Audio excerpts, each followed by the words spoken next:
السلام عليكم ورحمة الله وبركاته.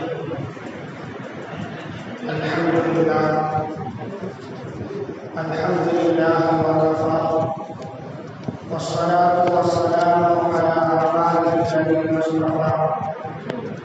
أما بعد، فأعوذ بالله من الشيطان الرجيم. بفضل بسم الله الرحمن الرحيم. يعلم خائنة الأعين وما تخفي الصدور. صدق الله العظيم. وقال نبينا صلى الله عليه وسلم: فضل العلم خير من فضل العبادة وملاك دينكم الورع، أو كما قال عليه الصلاة والسلام. அளவற்ற அல்லாஹ்வும் நிகரற்ற அன்புடையவனாகிய எல்லாம் அல்லாஹ்வின் திருநாமம் போற்றி ஆரம்பம் செய்கிறேன்.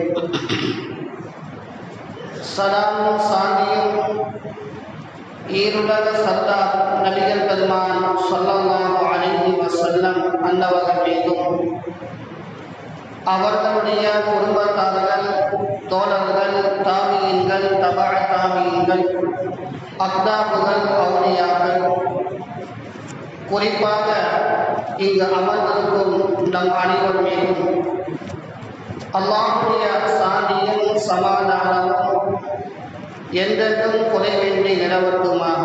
ஆமீன். கண்ணியத்திற்கும் பெரும் மதிப்பிற்கும் உரிய அல்லாஹ்வுடைய நல்லடியார்களே, அல்லாஹ் ஜல்ல ஷானஹு தஆலா நம்மவர்களுக்கு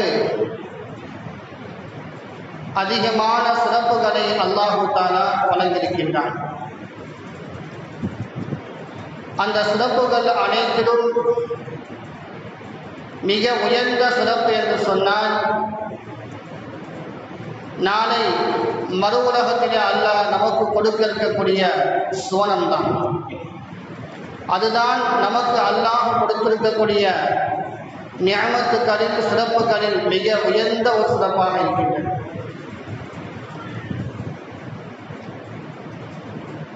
அபூதாவுதிலும் திருமதியிலும் ஒரு ஹதீஸ் வருகின்றது. நபி ஸல்லல்லாஹு அலைஹி வஸல்லம் அன்னவர்கள்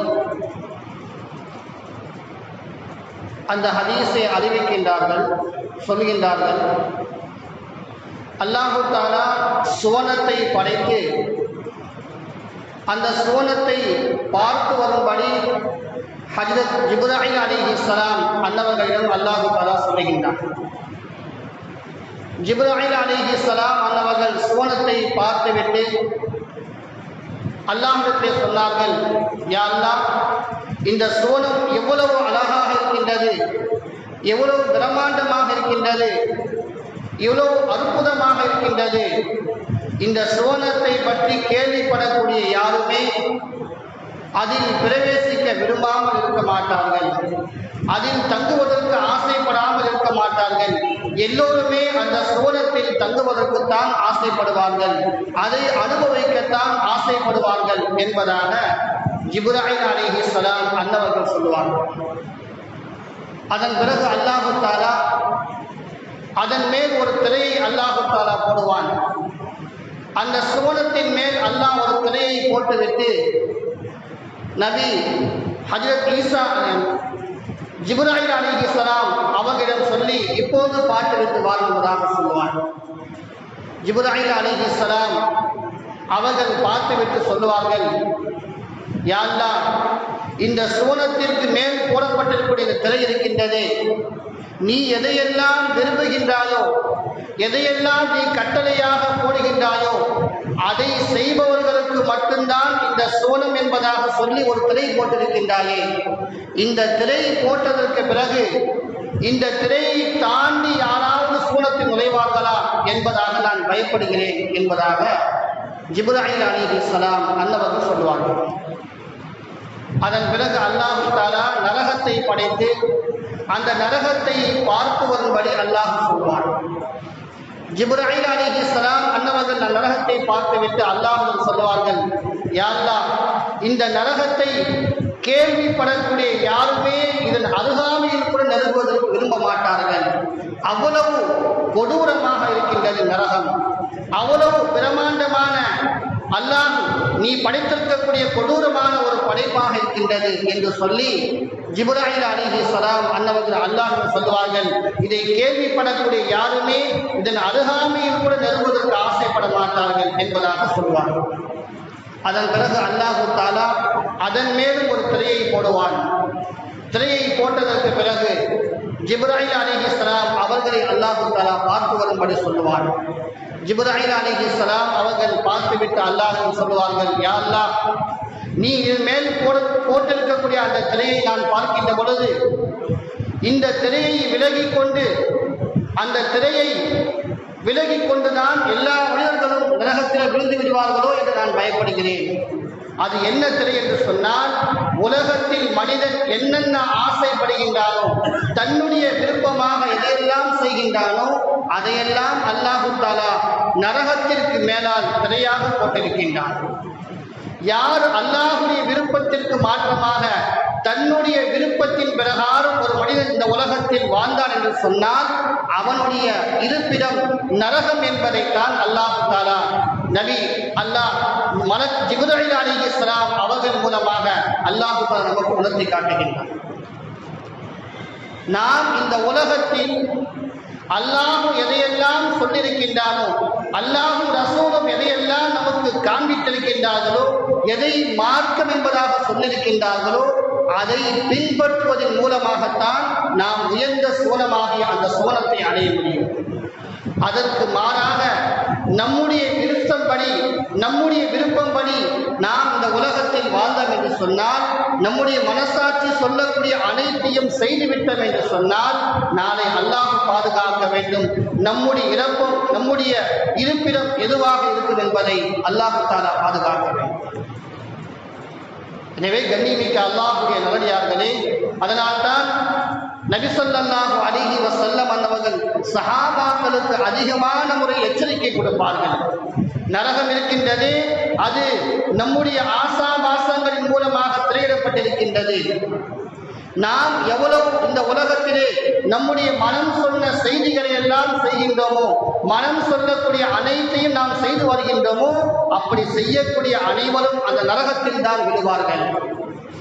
அதற்கு மாறாக அல்லாஹும் ரசூலும் சொல்லக்கூடிய செயல்களை யார் செய்கின்றானோ அவன் அந்த சோனத்திலே விழுவான் என்பதாக நபி ஸல்லல்லாஹு அலைஹி வஸல்லம் அவர்கள் சஹாபாக்களுக்கு அடிக்கடி உணர்த்தி கொண்டே இருப்பார்கள்.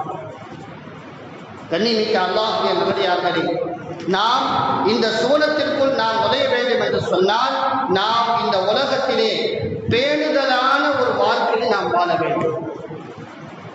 எதுவெல்லாம் அல்லாஹும் ரசூலும் நமக்கு சொல்லி தந்திருக்கின்றார்களோ அந்த விஷயங்களை மாத்திரம் பேணி செய்யக்கூடிய மனிதர்களாக இந்த உலகத்தில் நாம் வாழ்ந்தோம் என்று சொன்னால் நாளை அல்லாஹு தஆலா அந்த உயர்ந்த வெகுமதியை சோனத்தை அடையக்கூடிய ஒரு பாக்கியத்தை அல்லாஹு தஆலா கொடுப்பான்.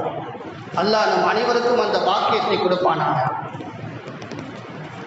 கண்ணியமிக்க அல்லாஹ்வுடைய நல்லடியார்களே, நபி ஸல்லல்லாஹு அலைஹி வஸல்லம் அன்னவர்கள் சொல்லுவார்கள், ஹைரு தீனிக்குமுல் வரா, உங்களுடைய மார்க்கத்துடைய அம்சங்களில் சிறந்தது எதுவென்று சொன்னால் பேணுதலான வாழ்க்கை வாழ்வதுதான். உங்களுடைய மார்க்கத்துடைய மிக சிறந்த அம்சம் என்று சொன்னால் அது உலகத்தில் பேணுதலான வாழ்க்கை யார் பாருகின்றாரோ அதுதான் அல்லாஹ்விடத்திலே மிக சிறந்த ஒரு அம்சமாக இருக்கின்றது. அல்லாஹுவால் அங்கீகரிக்கக்கூடிய ஒரு செயலாக இருக்கின்றது. அல்லாஹுவால் வெகுமதியை பெறக்கூடிய ஒரு செயல் என்பதாக நபிகள் பெருமானார் ஸல்லல்லாஹு அலைஹி வஸல்லம் அன்னவர்கள் சொல்லுவார்கள். கண்ணியமிக்க அல்லாஹ்வுடைய நல்லடியார்களே, அந்த வெகுமதிகளை நாம் பெற வேண்டும் என்று சொன்னால் இந்த உலகத்தில் பேணுதலான வாழ்க்கை நாம் வாழ வேண்டும். உலமாக்கள் சொல்லுவார்கள், ஒரு மனிதர் முதுகு கூடுவிடும் அளவுக்கு தொழுகின்றார். அவர் தொழுகின்றார் தொழுது அவருடைய முதுகுடி எலும்பெல்லாம் கூடு வந்து விட்டது. அந்த அளவுக்கு அவர் தொழுதாலும் சரி. ஒருவர் நோன்பு வைத்துக் கொண்டே இருக்கின்றார். நோன்பு வைத்து வைத்து அவர் ஒரு குச்சியை போன்று ஆனாலும் சரி, ஒரு மனிதர் அழுது கொண்டே இருக்கின்றார், அழுது அழுது அவருடைய கண்ணீர் ஆறாக ஓடினாலும் சரி, பேணுதல் மட்டும் அவரிடம் இல்லை என்று சொன்னார், அவருடைய அனைத்துமே வீணானது என்பதாக சொல்வார். அவர் தொழுது கொண்டே இருக்கின்றார். எவ்வளவு நாளாக அவர் தொழுகின்றாரோ எல்லா தொழுகையும் தொழுது தொழுது அவருடைய முதுகெலும்பெல்லாம் கூடிவிட்டது. அந்த அளவுக்கு அவர் தொழுகையாளியாக இருக்கின்றார். ஆனால் அவருடைய தொழுகையிலே பேணுதல் இல்லை என்று சொன்னார். அந்த தொழுகை எதுவுமே அல்லாஹ்வால் அங்கீகரிக்கப்படாது. அதே போன்று ஒரு மனிதர் நோன்பு வைத்துக் கொண்டே இருக்கின்றார். அவர் நோன்பு வைத்து அவர் உடம்பு மிகவும் பலகீனமாகிவிட்டது, எலும்பும் தோலுமாக இருக்கின்றார். அப்படி இருந்தாலும் சரி, அவர் அல்லாஹ்வும் ரசூலும் சொன்ன அந்த பேணுதலான முறையில் சரியான முறையில் அவர் நோன்பு வைக்கவில்லை என்று சொன்னால் அவருடைய நோன்பினால் எந்த பலனும் கிடைக்காது. அதே போன்று ஒரு மனிதர் அழுது கொண்டே இருக்கின்றார். அல்லாஹ்வுடைய அச்சத்தால் அழுது கொண்டிருக்கக்கூடிய அந்த மனிதர் அந்த அழுகையின் மூலமாக, அவருடைய அழுகையின் மூலமாக ஆறுகளாக தண்ணீர் ஓடினாலும் பயபக்தியான முறையில் அவர் அழுகாவிட்டால், அவர் வெறுமனே பெருமைக்காக புகட்டுக்காக அழுகார் என்று சொன்னால் அந்த அழுகையின் மூலமாக எந்த ஒரு பயனும் அவருக்கு கிடைக்காது என்பதைத்தான் உலமாக்கள் நமக்கு சொல்லித் தருகின்றார். எனவே கண்ணியமிக்க அல்லாஹ்வுடைய நல்லடியார்களே, நாம் செய்யக்கூடிய ஒவ்வொரு அமலுமே அது பேணுதலாக இருக்க வேண்டும். பேணுதல் என்று சொன்னால் எப்படி இருக்க வேண்டும்? மார்க்கம் சொல்லக்கூடிய அந்த சட்ட திட்டங்களை சரியான முறையில் தெரிந்து அதன் பிரகாரம் அமல் செய்ய வேண்டும். தொழுகை என்று சொன்னால் அந்த தொழுகையுடைய பரல் என்ன, உள் பரல் என்ன, வெளிப்பரல் என்ன, வாஜிபு என்ன, சுன்னத்து என்ன, இதையெல்லாம் தெரிந்து ஒழுக்கமாக அவர் தொழுக வேண்டும். ஒரு மனிதர் தொழுகின்றார், 2 நிமிஷங்களில் 2 ரக்காயத் 4 ரக்காயத் தொழுகின்றார். அந்த 2 நிமிஷத்தில் அவர் தொழுகக்கூடிய அந்த தொழுகை இருக்கின்றதே, அவருடைய முகத்தில் தூக்கி எறியப்படும். ஏன்? தொழுகக்கூடிய தொழுகையில் நிதானமாக பேணி, சுன்னத்துக்களை பேணி, தொழுகையுடைய பரதுகளை பேணி, வாஜிபுகளை பேணி நிதானமாக அவர் தொழுகக்கூடிய தொழுகை இருக்கின்றதே, அதுதான் அல்லாஹ்வால் அங்கீகரிக்கப்படும். நாம் தொழுகையுடைய சிறப்புகளை சொல்லி இன்னைக்கு நாங்கள் 100 ரக்காயத்து தொழுதால் இவ்வளவு சிறப்பு என்பதாக சொன்னோம் என்று சொன்னால் எல்லா மக்களும் வருவார்கள் பள்ளிவாசலுக்கு. எல்லா மக்களும் பள்ளிவாசலுக்கு வருவார்கள். வந்து எல்லோரும் அந்த 100 ரக்காயத்தை தொழுவதற்கு ஆசைப்படுவார்கள். எல்லோருமே தொழுவார்கள். பள்ளி நிரம்பி இருக்கும். அதே சமயத்தில் இதுவெல்லாம் அல்லாஹ்வால் ஹராமாக்கப்பட்டிருக்கின்றது, இதுவெல்லாம் அல்லாஹ் தஆலா தடை செய்திருக்கின்றான், இந்த பாவங்களை எல்லாம் செய்யாதீர்கள், விட்டு விடுங்கள் என்பதாக நாம் சொன்னோம் என்று சொன்னால் அது எல்லோரும் செய்வதற்கு மனம் வராது. அதை எல்லோரும் கடைபிடிப்பதற்கான உள்ளம் ஏற்படாது. அப்படி யார் அல்லாஹ் இதையெல்லாம் தடுத்திருக்கிறான் என்று சொல்லி அதையெல்லாம் தவிர்ந்து வாழ்கின்றாரோ அவர்தான் அல்லாஹ்வால் அங்கீகரிக்கப்பட்டவர். அல்லாஹ் நாளை கொடுக்கக்கூடிய அந்த வெகுமதியை பெறக்கூடிய மனிதர். நாம் 2 ரக்காயத் தொழுதாலும் அது அல்லாஹ்வுக்கு பிடித்தமான முறையில் நாம் தொழுக வேண்டும். எந்த இடத்திலே நிலை இருக்கும்போது எங்கே பார்க்க வேண்டும், ருக்குவிலே எங்கே பார்க்க வேண்டும், சஜிதாவிலே எங்கே பார்க்க வேண்டும், எப்படி கையை வைக்க வேண்டும், இதுவெல்லாம் தெரிந்து அவர் தொழுக வேண்டும். நாம் அதுவெல்லாம் தெரியாமல் யாரோ ஒருவர் தொழுவதை பார்த்து அதே போன்று நாமும் தொழுவோம் என்று சொன்னோம் என்று சொன்னால் நீ எவ்வளவுதான் தொழுதாலும், மக்களுடைய பார்வைக்கு நீ தொழுகையாளியாக இருந்தாலும் அல்லாஹ்வுடைய பார்வையிலே அது தொழுகையாக ஆகாது. எனவே கண்ணியமிக்க அல்லாஹ்வுடைய நல்லடியார்களே, நாம் செய்யக்கூடிய அமல் சின்னதாக இருந்தாலும் அது பேணுதலான அமலாக இருக்க வேண்டும். ஒரு பெரியாரிடம் ஒரு மாணவர் கேட்கின்றார், எனக்கு உபதேசம் செய்யுங்கள், நல்ல விஷயங்களின் பக்கம் எனக்கு உபதேசம் செய்யுங்கள் என்பதாக சொல்லி கேட்கின்றார். அப்போது அந்த பெரியார் சொல்லுகின்றார்கள், கீழே கிடக்கக்கூடிய ஒரு சின்ன கல்லை எடுத்து சொல்லுகின்றார், இந்த சின்ன கல் அளவுக்கு நீ பேணிக்கையாக அமல் செய், இந்த சின்ன கல் அளவுக்கு நீ பேணிக்கையாக அமல் செய்தால் இந்த அமல் இருக்கின்றதே, இந்த உலகத்தில் இருக்கக்கூடிய அனைத்து மனிதர்களும் செய்யக்கூடிய அமல்களை காட்டிலும், தொழுகக்கூடிய அமல்களை காட்டிலும் அதுதான் சிறந்தது என்பதாக சொன்னார். உலகத்தில் இருக்கக்கூடிய அனைத்து மனிதர்களும் செய்யக்கூடிய அமலை காட்டிலும் ஒரு சிறிய கல்லுடைய அளவுக்கு நாம் பேணிக்கையாக தொழுதோம் என்று சொன்னால், அமல் செய்தோம் என்று சொன்னால் அதுதான் சிறந்தது என்பதாக சொல்வார்கள். அதனால்தான் சஹாபாக்கள் எல்லா விஷயத்திலும் பேணிக்கையாக இருப்பார்கள், பெண்களை மிகவும் கடைபிடிப்பார்கள், எல்லா விஷயங்களும் அவர்கள் பயந்து கொண்டே இருப்பார்கள். ஹதீஸ் ஷரீஃபிலே வருகின்றது, தரக்னா திஸ்அத அஷ்ரன் தரக்னா திஸ்அத அஷாரின் ஹலால் மகாபத ரிபா. நபி ஸல்லல்லாஹு அலைஹி வஸல்லம் அன்னவர்கள் சொல்லக்கூடிய ஹதீஸை உமர் ரலியல்லாஹு அன்ஹு சொல்லுவார்கள், நாங்கள் எப்படி இருப்போம் என்று சொன்னால், ஹலால் என்பதாக சொல்லப்பட்ட 10 விஷயங்களில் 9 நாங்கள் விட்டுவிடுவோம். ஏன்? அது வட்டியாக இருக்குமோ என்று பயந்து. எதுவெல்லாம் ஹலாலாக இருக்கின்றதோ அந்த ஹலாலிலே வட்டி கலந்திருக்குமோ என்று பயந்து 9 விஷயங்களை நாங்கள் விட்டுவிடுவோம். ஒன்றே ஒன்றை மட்டும்தான் நாங்கள் கடைபிடிப்போம். ஏன்? அது வட்டி கலந்திருக்குமோ, அதன் மூலமாக ஏதாவது பாவம் வந்து சேர்ந்துவிடுமோ, அந்த ஹராமான உணவுகளை வைத்துக்கொள் போய்விடுமோ என்ற பயத்திலே நாங்கள் 9 விஷயங்களை விட்டுவிடுவோம். ஒன்றே ஒன்றை தான் அமல் செய்ய முடியாமல் சொல்வோம். ஆனால் இன்னைக்கு நாம் எதுவெல்லாம் ஹலால் என்று சொல்லப்பட்டதோ அதை விட்டுவிட்டு எதுவெல்லாம் ஹராமாக இருக்கின்றதோ அதையே பகிரங்கமாக செய்யக்கூடிய மனிதர்களாக நாம் மாறிவிட்டோம். சஹாபாக்கள் ஹலாலையே பயந்து கொண்டிருந்தார்கள். ஆனால் இன்று நாம் ஹராம் என்பதாக பகிரங்கமாக சொல்லப்பட்ட வட்டியை தான் இன்னைக்கு நாம் அதிகமாக உண்டு கொண்டிருக்கிறோம். வட்டியை நபி ஸல்லல்லாஹு அலைஹி வஸல்லம் அவர்கள் எந்த அளவுக்கு தடுத்துங்க என்று சொன்னால், வட்டி வாங்கக்கூடியவன், அதை கொடுக்கக்கூடியவன், அதற்கு சாட்சியாக இருப்பவன், அதற்கு யாரெல்லாம் சாட்சியாக இருக்கின்றார்களோ, யாரெல்லாம் அதற்கு கையெழுத்து போடுகின்றார்களோ அனைவருமே நாசம் என்பதாக சொன்னார். அனைவருமே நரகத்திற்கு செல்ல என்பதாக சொன்னார்கள். ஆனால் இன்னைக்கு நம்முடைய வாழ்க்கையில பார்த்தோம் என்று சொன்னால், எல்லோருமே ஏதாவது வகையிலே நாம் வட்டி வாங்கிக் கொண்டிருக்கிறோம். அல்லாஹ் தஆலா பாதுகாக்க வேண்டும். பெரும்பான்மையான மக்கள் வட்டி வாங்கிக் கொண்டிருக்கின்றார்கள். நம்முடைய ஊருடைய பேங்கிற்கு சென்றோம் என்று சொன்னால், என்னைக்கு சென்றாலும் ஏதாவது ஒரு புருக்கா உள்ளே உட்கார்ந்திருக்கிற நகையை திருப்பதற்காக வேண்டும். அல்லாஹ் தஆலா பாதுகாக்க வேண்டும்.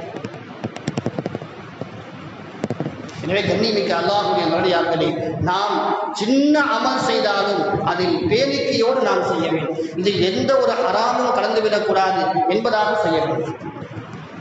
நபியுடைய உற்ற நண்பர் அபூபக்கர் சித்தீக் ரலியல்லாஹு அன்ஹு அவர்களுக்கென்று ஒரு அடிமை இருந்தார். அந்த அடிமை எப்படி என்று சொன்னால், அவர் சம்பாதித்து அபூபக்கர் சித்தீக் நாம் கொடுக்க வேண்டும் சில காலங்களுக்கு. அப்போதுதான் அவருக்கு உரிமை விடப்படும்.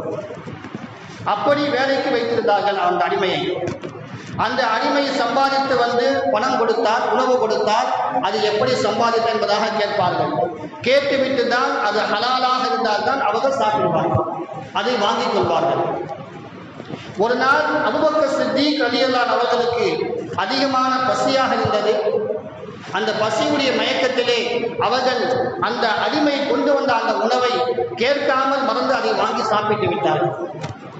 சாப்பிட்டதற்கு பிறகு அந்த அடிமை கேட்கின்றார், எப்பொழுதுமே நான் ஏதாவது கொண்டு வந்து கொடுத்தால் அது எப்படி வந்தது, எப்படி சம்பாதித்தாய் என்பதாக கேட்பீர்களே, இன்னைக்கு ஏன் கேட்கவில்லை என்பதாக கேட்டார். அதன் பிறகு அபூபக்கர் சித்தீக் அவங்க கேட்பார்கள், எப்படி வந்திருப்பதாக சொல்லி. அந்த அடிமை சொல்லுவார், நான் ஐயாமுல் ஜாஹிலியாவுடைய காலத்திலே, அறியாம காலத்திலே ஒரு மனிதனுக்கு ஜோசியம் பார்த்தேன், நான் குறி சொன்னேன், நான் பொய்யாகத்தான் சொன்னேன்.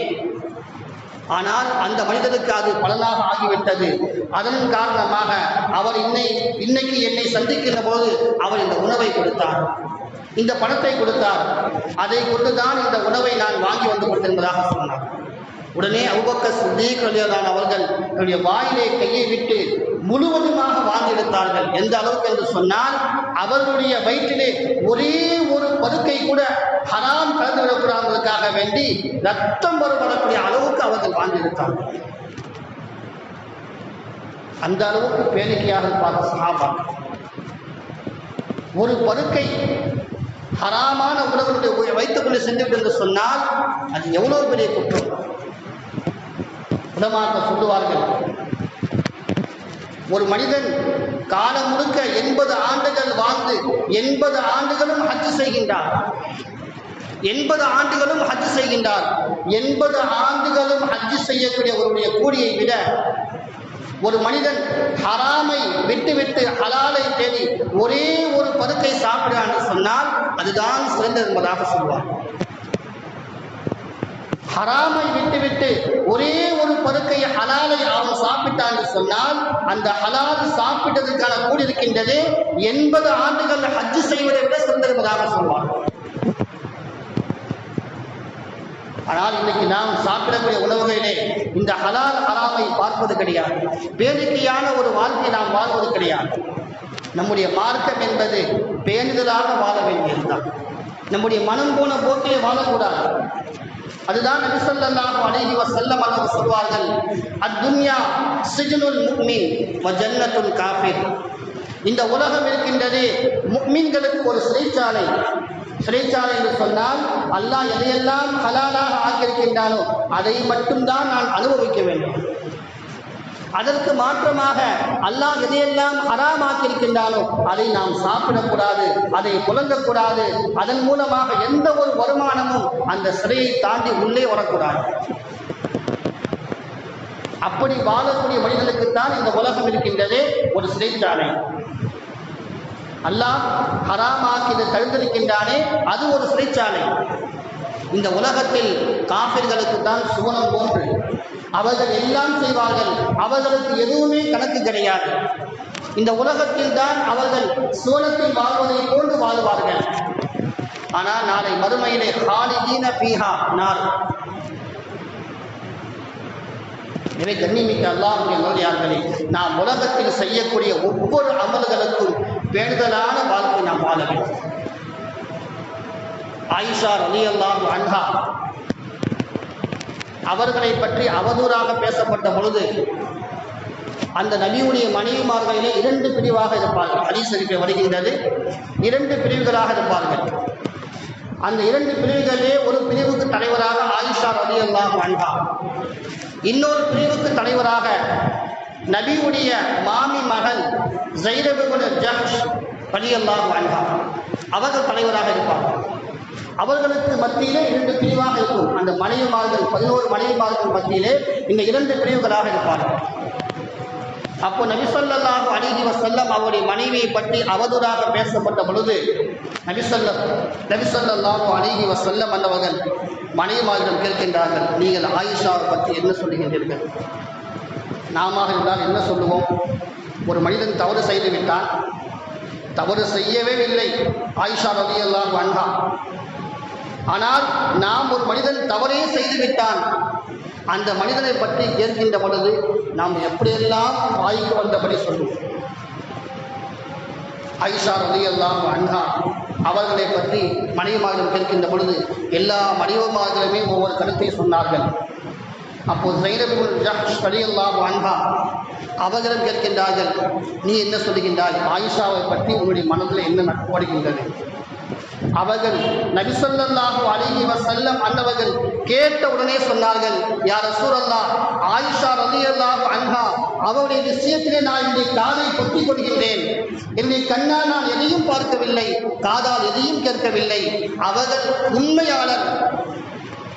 ஆயிஷா ரலியல்லாஹு அன்ஹா பத்தினி. அவர்களை பற்றி நான் எந்த ஒரு தவறான கருத்தையும் சொல்ல மாட்டேன் என்பதாக சொல்லி நபியுடைய மனைவி ஸைனப் இப்னு ஜஹ்ஷ் ரலியல்லாஹு அன்ஹா அவர்கள் சொல்வார். இதுதான் மார்க்கத்துடைய பேணிக்கை. பேணுதலான வாழ்க்கை நபி அவர்கள் கற்றுக் கொடுத்தார்களே அந்த பேணிக்கை இதுதான். ஆனால் இன்னைக்கு நாம் யாராவது ஒருவர் ஒரு வார்த்தை சொல்லிவிட்டால் அதை பெருசாக்கி ஊதி பெருசாக்கி எல்லோருக்கும் நாம் சொல்லுகிறோம். நபி ஸல்லல்லாஹு அலைஹி வஸல்லம் அவர்கள் சொல்வார்கள், ஹதீஸ் ஷரீஃபில் வருகின்றது, அக்ஸரு நாஸி துனூபன் யௌமல் கியாமா. நாளை கியாமத்துடைய நாளிலே அதிகமான மனிதர்கள் பாவத்தின் காரணமாக நரகத்திலே இருப்பார்களே, அந்த மனிதர்களை சொல்லும் போது சொல்லுவார்கள், அக்ஸருஹும் கலாமன் ஃபீ மஅசியத்தில்லாஹ். நபி ஸல்லல்லாஹு அலைஹி வஸல்லம் அவர்கள் சொல்வார்கள், அந்த மனிதர்களிலே அதிகமான மனிதர்கள் யார் நரகத்தில் இருப்பார்கள் சொன்னால், ஒரு வார்த்தையை பேசியதன் காரணமாக. அது என்ன வார்த்தை? அல்லாஹ்வுக்கு பிடிக்காத வார்த்தை, புறம் பேசிய வார்த்தை, அவதூறாக பேசிய வார்த்தை. ஒரே ஒரு வார்த்தை தான், அந்த வார்த்தை எல்லா விஷயங்களையும் மாற்றிவிடுகின்றது. ஒரு மனிதனை நாம் நல்லவனாக இருந்து கொண்டிருப்போம், அவனை பற்றி ஒரே ஒரு வார்த்தை ஒருவன் சொல்லிவிட்டால் உடனே அது உலகம் முழுக்க பரவி அவனை கெட்டவனாக மாற்றிவிடுகின்றது. அதனால்தான் நபி ஸல்லல்லாஹு அலைஹி வஸல்லம் அவர்கள் சஹாபாக்களுக்கு தொழுகையை மட்டுமல்ல எல்லா விஷயங்களிலும் பேணிக்கையை கற்றுக் கொடுத்தார்கள். பேர்களோடு வாழக்கூடிய வாழ்க்கையை கற்றுக் கொடுத்தார்கள். தொழுகை என்று சொன்னால் அந்த தொழுகை எப்படி தொழுக வேண்டும், நோன்பு என்று சொன்னால் அந்த நோன்பு எப்படி நோக்க வேண்டும், நாம் அல்லாஹ்வுடைய கையேந்தி கேட்பது என்று சொன்னால் அது எந்த முறையில் கேட்க வேண்டும், இது எல்லா விஷயங்களையும் நபி ஸல்லல்லாஹு அலைஹி வஸல்லம் அவர்கள் சஹாபாக்கள் சொல்லிக் கொடுத்தார்கள். அதே போன்று நீ பேசக்கூடிய ஒவ்வொரு வார்த்தையும் அல்லாஹ்வுக்கு பிடித்தமான வார்த்தையாக இருக்க வேண்டும். நீ சொல்லக்கூடிய ஒவ்வொரு சொல்லும் அல்லாஹ்வுக்கு பிடித்தமான சொல்லாக இருக்க வேண்டும். அதற்கு மாறாக ஒரே ஒரு சொல்லை நீ சொல்லிவிட்டால் அந்த ஒரு சொல்லின் காரணமாக நாளைக்கு இந்த பூமியுடைய பரப்பளவை விட தூரமான நரகத்தில் சென்று விடுவாய். இந்த பூமி எவ்வளவு விசாலமாக இருக்கின்றதோ அதை விட பன்மடங்கு விசாலமான நரகத்தில் நீ சென்று விடுவதாக சொல்லி நபி ஸல்லல்லாஹு அலைஹி வஸல்லம் சொன்னார். எனவே கண்ணியமிக்க அல்லாஹ்வுடைய நல்லடியார்களே, இந்த உலகத்திலே நாம் செய்யக்கூடிய அமல்களே கொஞ்சம் தான். அந்த கொஞ்சம் அமல்களில் கூட பேணிக்கையான முறையில் நாம் செய்ய வேண்டும். அதை ஒழுக்கமாக செய்ய வேண்டும், அதை தர்த்தீபாக செய்ய வேண்டும், அதை தினந்தோறும் செய்ய வேண்டும். ஒருவர் இன்றைக்கு தொழுகின்றார், நாளைக்கு தொழுவது கிடையாது. ஒருவர் நாளைக்கு தொழுக வருகின்றார், பிறகு 10 நாள் தொழுக வருவது கிடையாது. அப்படி தொழுகக்கூடிய ஒருவர் அந்த ஒரு நாள் தொழுதாலும் கூட அந்த தொழுகையை கூட வேலைக்கையாக தொழுவது கிடையாது. யாரோ மக்கள் பார்க்கின்றார், அதற்காக அவரும் பள்ளியின் பக்கம் வருவதை பார்த்து இவரும் பள்ளிக்கு வந்து விட்டார், தொழுது விட்டார். அவருக்காக தொழுதின் காரணமாக அந்த கூலி எதுவுமே அவருக்கு கிடைக்காமல் தொழுத கூலியை அல்லாஹ் முகத்திலே தூக்கி எறிந்து விடுவார். எனவே கண்ணியமிக்க அல்லாஹ்வுடைய ஆட்களே, 2 ரக்காத் தொழுதாலும் சரி, நீ 1000 ரக்காத் தொழுதாலும் சரி, எல்லாம் பேணிக்கையான அமலாக இருக்கும். அதே போன்று நாம் சம்பாதிக்கக்கூடிய சம்பாத்தியமும் அதிலும் பேணிக்கை இருக்க வேண்டும். இன்னைக்கு நாம் எங்கெல்லாம் ஹலால் என்பதாக போர்டு ஒட்டப்பட்டிருக்கின்றதோ உடனே அது ஹலால் என்பதாக சொல்லி நாம் உடனே சாப்பிட்டு சென்று விடுகிறோம். ஹலால் என்பதாக போர்டு போட்டு விட்டால் மட்டும் போதாது, அங்கே இருக்கக்கூடிய உணவு அது எப்படி சமைக்கப்பட்டது, அதில் இருக்கக்கூடிய இறைச்சி எப்படி சமைக்கப்பட்டது, ஒரு முஸ்லிமால் அறுக்கப்பட்ட பிராயா என்பதை நாம் தெரிந்த பிறகுதான் அங்கே சாப்பிட வேண்டும். அப்படி தெரியாமல் நாம் சாப்பிட்டிருந்தோம் என்று சொன்னால், அது ஹராமாக முறையில் இருந்தது சொன்னால், நாம் அதன் பிறகு செய்யக்கூடிய எந்த துவாவும் அல்லாஹ்வால் அங்கீகரிக்கப்படாது. இன்னைக்கு உலகத்திலே எவ்வளவோ சோதனை ஏற்படுகின்றது முஸ்லிம்களுக்கு. அல்லாஹ் தஆலா சோதித்துக் கொண்டே இருக்கின்றான். பல கஷ்டங்களில் நாம் சிக்கிக் கொண்டே இருக்கின்றோம். ஆனால் இந்த சிக்கல் எல்லாம் நீங்குவதற்காக வேண்டி உலகம் முழுக்க இருக்கக்கூடிய எல்லா முஸ்லிம்களும் அல்லாஹ்வின் கையேந்தி கேட்டுக்கொண்டுதான் இருக்கின்றோம். ஆனால் நம்முடைய எவ்வளவு அழுது துவா கேட்டும் கூட அல்லாஹ் அந்த சோதனை நீக்கவில்லை என்று சொன்னால் அதற்கு காரணம் என்ன? அல்லாஹ் விரும்பக்கூடிய முறையில் நாம் கையேண்டவில்லை, அல்லாஹ் விரும்பக்கூடிய முறையில் நாம் செலவு செய்யவில்லை, அல்லாஹ் விரும்பக்கூடிய முறையில் நாம் சம்பாதிக்கவில்லை, அல்லாஹ் விரும்பக்கூடிய முறையில் நாம் தொழுகவில்லை. அதனால் தான் அல்லாஹ் தஆலா நீ எவ்வளவுதான் அமல் செய்தாலும் நான் சொன்ன விருப்பத்தின் பிரகாரம் நீ செய்யவில்லையே, அதனால் உன்னுடைய அமல் எனக்கு செல்லாது, உன்னுடைய அமலை கொண்டு எந்த ஒரு கூலியும் உனக்கு கிடைக்காது என்பதாக அல்லாஹ் விட்டுவிட்டான். எனவே கண்ணியமிக்க அல்லாஹ்வுடைய நல்லடியார்களே, நாம் தொழுகையிலே ஓர்மையாக தொழுக வேண்டும். எந்த அளவுக்கு ஓர்மை என்று சொன்னால், அல்லாஹ்வை நாம் பார்ப்பதை போல் தொழுக வேண்டும். நாம் தக்பீர் கட்டி நிற்கின்ற பொழுது அல்லாஹ்வை பார்ப்பதை போல் நாம் தொழுக வேண்டும், அல்லது அல்லாஹ்வால் நம்மை பார்த்து கொண்டிருக்கின்றான் என்ற நிலையாவது நமக்கு வர வேண்டும். ஒரு உஸ்தாதுக்கு முன்னால், ஒரு ஆசிரியருக்கு முன்னால், ஒரு போலீஸ்காரனுக்கு முன்னால், ஒரு அதிபதிக்கு முன்னால் நாம் நின்றோம் என்று சொன்னால் எவ்வளவு பயத்தோடு நிற்போம். உலகத்திற்கே அதிபதியாகிய அல்லாஹ்வுக்கு முன்னால் நாம் நிற்கின்ற போது எந்த அளவுக்கு பயத்தோடு நிற்க வேண்டும். தொழுகையை தக்பீர் கட்டியதிலிருந்து சலாம் கொடுக்கின்ற வரை சிந்தனை மாறாமல் நாம் தொழுக வேண்டும். அப்படி தொழுதம் என்று சொன்னால் அந்த தொழுகையின் மூலமாக எப்படி சஹாபாக்கள் அல்லாஹ்வுடைய உதவியை பெற்றார்களோ அது போன்ற உதவி அல்லாஹ் இன்னைக்கும் நிச்சயம் கொடுப்பான். அன்று உள்ள அல்லாஹ் இன்னைக்கும் இருக்கின்றான். சில சஹாபாக்களுடைய வாழ்க்கையை நாம் பார்த்திருக்கின்றோம்.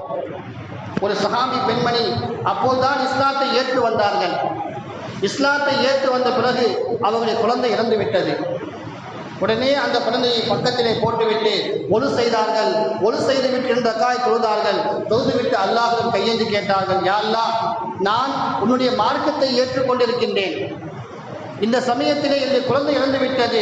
நான் என்னுடைய சமூகத்திற்கு சென்றேன் என்று சொன்னால் இந்த சமூக மக்கள் எல்லாம் சொல்வார்கள், நீ இந்த மார்க்கத்தை ஏற்றதன் காரணமாக, இஸ்லாத்தை ஏற்றதன் காரணமாக முசீபத்தாக இந்த குழந்தை இறந்து விட்டது என்பதாக சொல்வார்கள். எனவே இந்த இறந்த குழந்தைக்கு நீ உயிரை கொடு என்பதாக கேட்டார். அல்லாஹு தாலா இறந்து போன குழந்தைக்கு அல்லாஹ் உயிரை கொடுத்தார். அதே போல் ஒரு சஹாபி பயணம் செய்து கொண்டிருக்கிறார் ஒட்டகத்திலே. திடீரென்று அந்த ஒட்டகம் கீழே விழுந்து இறந்து விட்டது. வேறு எந்த ஒரு வாகனமும் கிடையாது. அந்த சஹாபி 2 ரக்காய் தொழுதார்.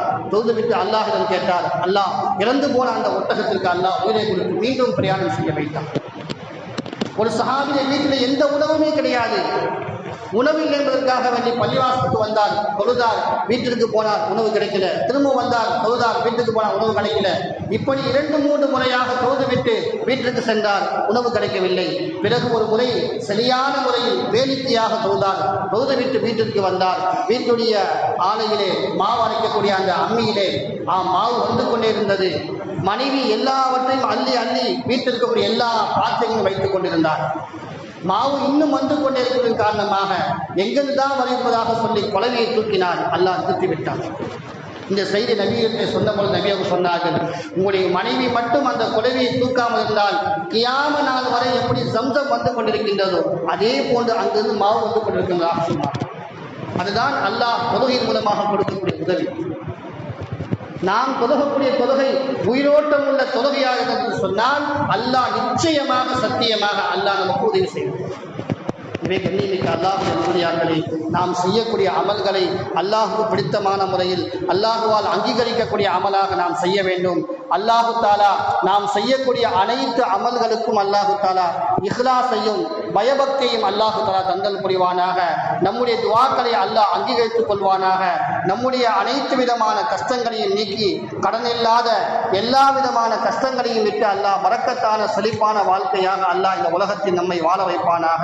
அல்லாஹு தாலா இந்த உலகத்தில் எங்கெல்லாம் மக்கள் சோதிக்கப்படுகின்றார்களோ, முஸ்லிம்கள் சோதிக்கப்படுகின்றார்களோ, குறிப்பாக பலஸ்தீனிலே போர்கள் நிறுத்தப்பட்டாலும் கூட இன்று வரை ஒவ்வொரு நாளும் அவர்கள் கஷ்டப்பட்டு கொண்டுதான் இருக்கின்றார்கள். நாம் 1 மாதம் காலங்கள் அவர்களுக்காக துவா செய்தோம். அந்த போர் நிறுத்தப்பட்டது யாரோ ஒரு துவாவின் மூலமாக. ஆனால் இன்றும் கூட அந்த மக்கள் கஷ்டப்பட்டு கொண்டுதான் இருக்கின்றார்கள். வீடு இல்லாமல், உணவில்லாமல், இன்னும் எந்த உணவுகளும் அவர்களுக்கு சரியான முறையில் கொடுக்கப்படவில்லை. எந்த ஒரு தயாரிப்பும் அவர்கள் சரியாக செய்து கொடுக்கப்படவில்லை.